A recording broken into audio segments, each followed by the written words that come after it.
Huh. PMP, CAPM, or even ACP. What about hands-on experience? Wait, that's the wrong question we probably should be asking. Here's really what makes a top PM, or I should say project manager. Are you balancing theory with real-world application, or is your approach adaptable enough for today's fast-paced market? Welcome back again, family. I go by the name of ED. Let's just jump into the content with no further ado. What makes a better project manager? Accreditation or practical job application? Point number one, real world application sharpens skills. How I'm going to break this down, family, I'm going to give you four real world applications and then four I guess accreditation, and I'm gonna blend them in together. You'll know when it's coming because I'm gonna call it out. So real world application. Practical experiences help you apply theories in an unpredictable situation, making you more adaptable. Let's be honest, experience allows you to handle real world challenges that aren't covered in books.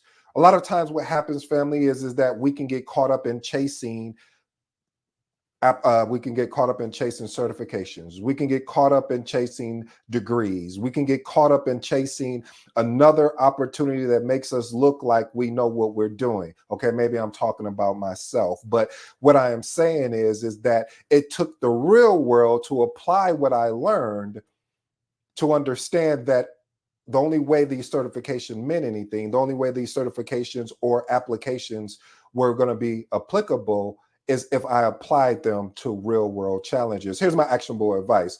Actively seek out challenging projects that can push you to solve unique problems and learn through hands-on experience. Point number two, accreditation bridges the knowledge gap for new PMs. You know what happens a lot of times, and I see this a lot, and I said I wasn't going to say anything, but it wouldn't be me if I didn't. A lot of newcomers that come into this thing that I love, that I hope you fall in love with, called project management, they will go after certifications, which I think is a good strategy.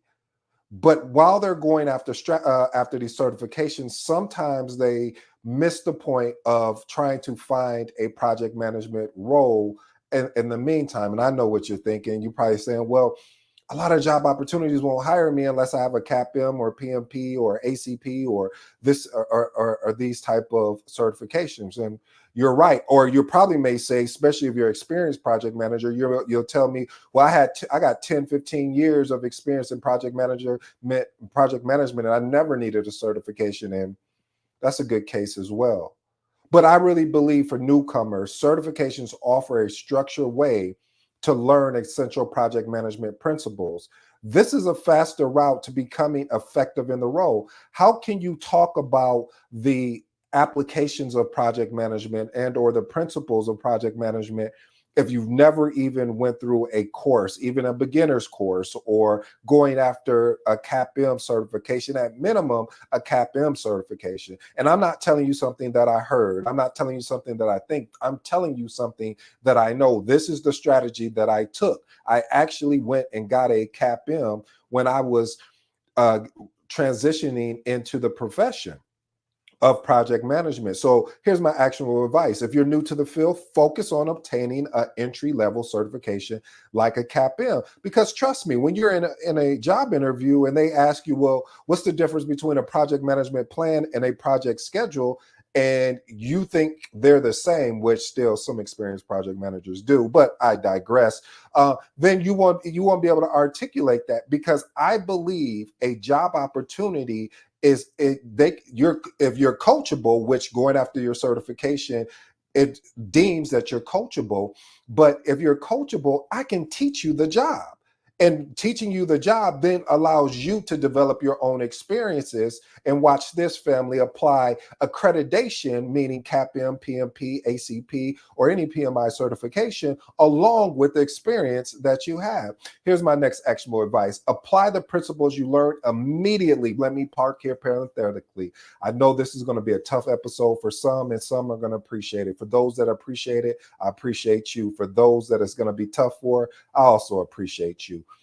One of the things you cannot get guilty of, and I got guilt, and I put my name in that hat, and I've shared this with the family many of times. Is that I'll go get this certification, and I'll be super excited that I got this certification. But you know what I didn't do? I didn't apply what I learned from the certification. Number one, meaning the principles and the processes, and experimented with those. I just went back to doing the job the same way that I did, and I realized, what was the point of going through this experience of getting your CAPM or even getting your PMP, and you're not taking that new knowledge that you've identified, that you stayed up day and night to conquer, and not apply it. So my new project managers, my newcomer to this thing that I love, that I hope you fall in love with dearly, apply these principles that you're learning. It makes no sense to get these letters behind your name and you're not applying applying it to your real world. Let's move on to point number 3.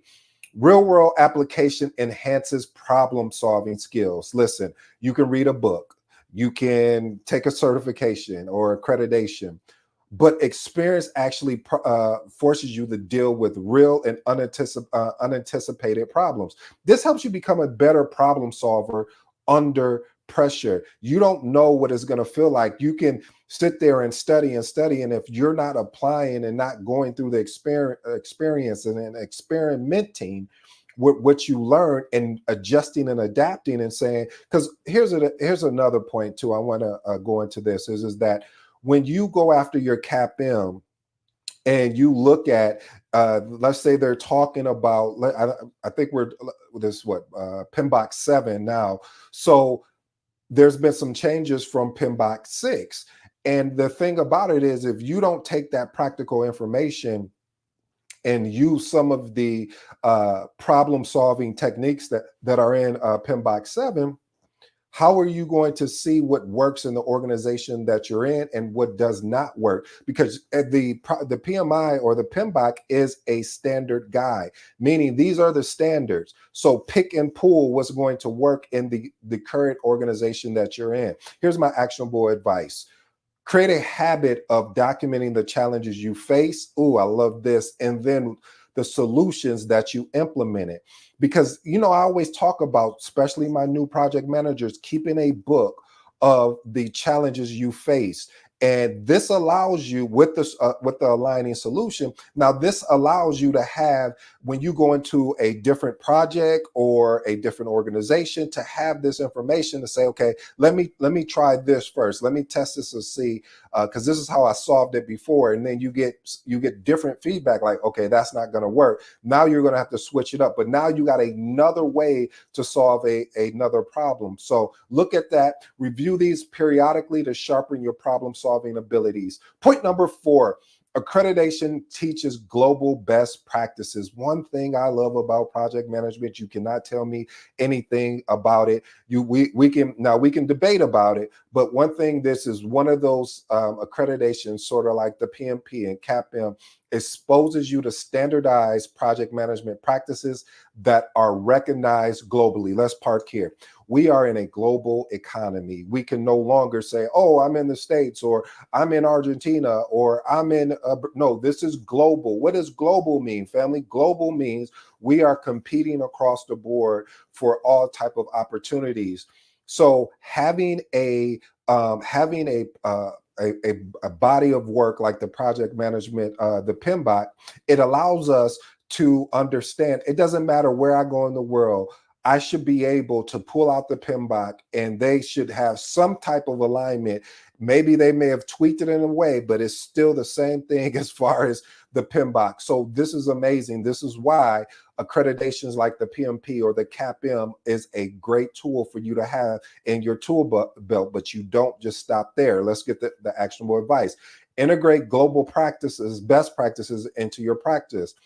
For example, start implementing agile or lean type mindsets or principles in areas that could benefit more efficiency. Point number 5, practical experience fosters stakeholder management. Listen, experience teaches you how to deal with stakeholders and people that you would say, I can't believe that they just asked me this. I'm the project manager. I'm not your butler. I'm the project manager. I'm here to foster relationships, not tear them down. And you don't learn that in a book. You learn that through experience. You learn that through dealing and working with people, people's habits, people's how they respond to certain things, how they'll escalate on you. You have to go through this. I'm sorry, because you can't.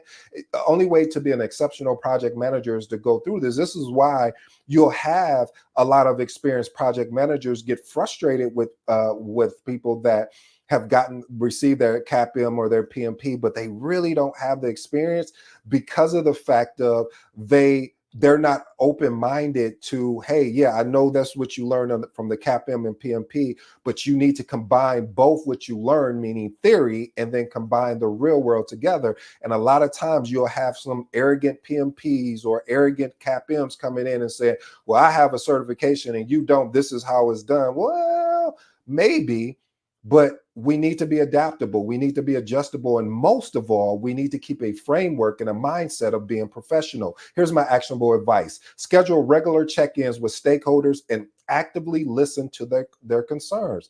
Active listening is the key word. Don't start formulating a response before you actively heard everything. Have you ever been in a meeting or talked with someone before you could even finish? They're already telling you what should be and shouldn't be, and you're like, well, I wasn't even going in that direction. Why is that? Because they were not really active listening to you. They were really just hoping you will hurry up so they can tell you what you need to do. Tailor your communication based on their experience, preference to manage expectations effectively. Point number 6, accreditation provides a competitive edge.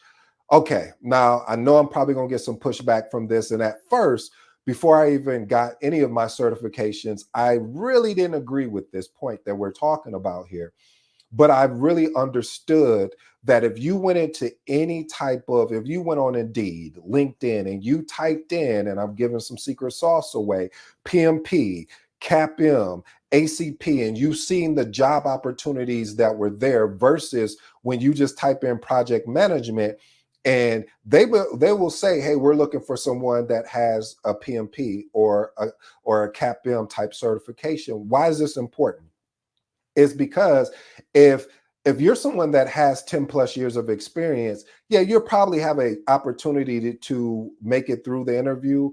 But if you have that certification plus the 10 years, it shows a different experience as far as saying that you are committed to your craft and you're not interested in your craft. It shows that you're willing to, even though you have all this experience, that you're still willing to make the investment so you can learn and grow into your craft, especially when it comes to managing complex projects as well as high stake projects. Because there's going to be terminologies and there's going to be opportunities from the PMBOK that you can use and again experiment with and take real world experience and tweak it to fit the particular project. Here's my actionable advice.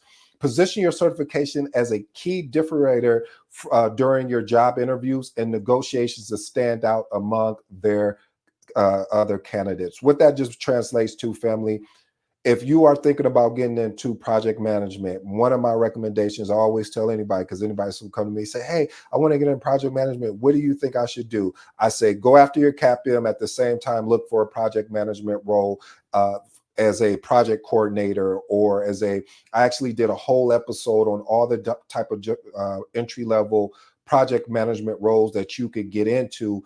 But a lot of people focus on the project coordinator, which is a great opportunity so you can be side by side next to a project manager. Yes, you're probably going to do a lot of the heavy lifting, but that heavy lifting is going to get you prepared to lead your own projects. Point number 7, real world application strengthens risk management. Managing risk in real projects teaches you how to foresee potential issues and implement mitigation strategies based on actual experience. See, one thing about risk management is very tricky is that the more experience you get in leading projects, the better you do have foresight. And having foresight allows you to ask those probing questions like, hey, I see we're spending more money over here on the actual software, and we're not investing any money in the training of the people that are going to actually be using the software. Don't you think we need to allocate some money over to the people that are training? And most people are like, what? That sounds like common sense, but you will be surprised how many times I've been on a project and they invested so much on this new application and forgot about the training aspects or forgot about the rollout aspect. How much is that going to cost, and who is going to be responsible for leading that initiative? And if you roll out a good software in the organization and if people don't adapt to it, it seems like it's a loss. And it is, because you're not setting the people up, your end user, for success. And these are things you pick up along the way as you're leading projects. So that's why risk management is one of those key attributes. Actually, I'm actually probably even going to be looking at getting a certification in that so I can improve my risk management skill set. Even though I've been in project management more than a decade, I want to be exceptional. I need to be exceptional, and I need you to be exceptional. Here's my actionable advice. Create a detailed risk log at the start of each project. Review it regularly. I always talk about when you set your agenda, risk should be at the top of that agenda. Update your risk mitigation strategies based on new information. Accreditation demonstrates commitment to professional growth. Family, I'm not going to sugarcoat this. I'm just going to keep it all the way 100 with you on this. It's very important that you take the time to make that commitment. I get so frustrated where I may be out somewhere. Someone asks me, well, what do you do? And I say, well, I'm a project manager. I'm a consultant and all these other things, but everything leads back to project management. Oh, I would love to get in that profession. I was like, okay, what have you done so far? Nothing. Okay, what are you going to do? Well, I think I'm gonna do that CAPM thing. Okay, what is that CAPM thing? How is this gonna help you? And it's just those conversations that you'll have, and you'll say, this person is not really committed. They're interested. It looks good. It looks good to get the cap in, but the commitment looks like, hey, I'm going to go get some training, whether that's a Google certification just to get the basics and understanding down. And then the next step, I'm going to get take a CAPM course so I can get prepared. And then I'm going to sit and pass my CAPM exam. After I do that, at the same time, I should be looking for a job opportunity around project management. And it does not matter what type of field, whether it's IT, whether it's cybersecurity, whether it's financing, whether it's volunteering. You're looking for an opportunity to help you get that real world experience, that real world practical experience, because this is what you're going to need to grow your actual career. And commitment is so much different than being interested. You know what they always say, people that are interested, if we were going to go jump in the pool, some people that were interested would put their foot in the pool, but the person that is committed, they're jumping all the way in the pool and immersing themselves. And so you have to immerse yourself into this thing that I love, that I hope you fall in love with, called project management. So here's my actionable advice. Set aside time each year to take professional development courses. One is coming out soon. I know I keep telling you guys that, but I want to make sure that the course really creates something practical for you, that when you're in an interview, you're able to answer with practical responses and earn your continual education credits to keep your certification saved.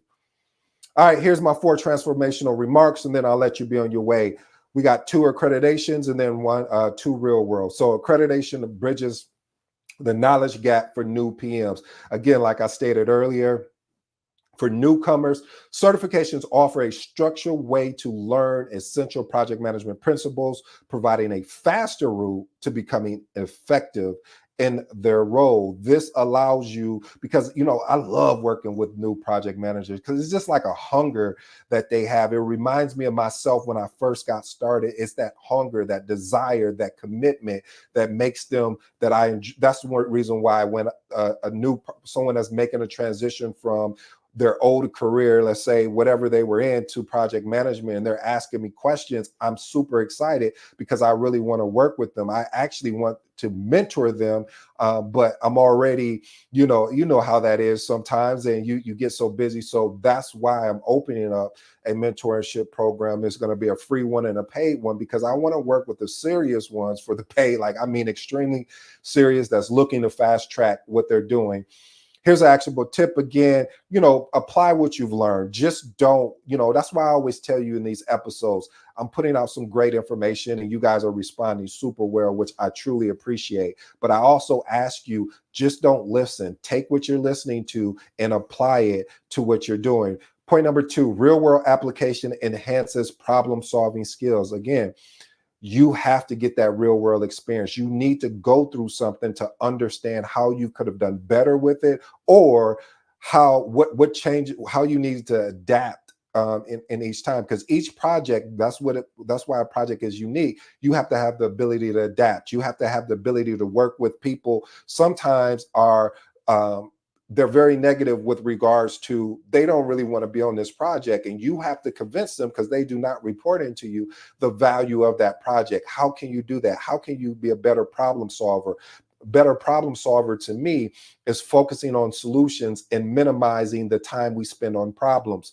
Point number 3, accreditation provides a competitive edge. Again, listen, getting certified is not the end all be all, but it does provide you an opportunity for growth in the job market. But again, experience along with certifications is the one that's going to really help you be successful. And the last and final thing, real world applications sharpen skills. Listen, having the ability to continue to get better is being able to apply what you've learned through theory, where I say accreditation, certification, same thing, and applying it to see what really actually works for you.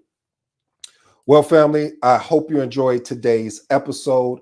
I go by the name of ED. For all you smart and intelligent folks out there, listen, that just simply means Ed. Until next time, I'm out.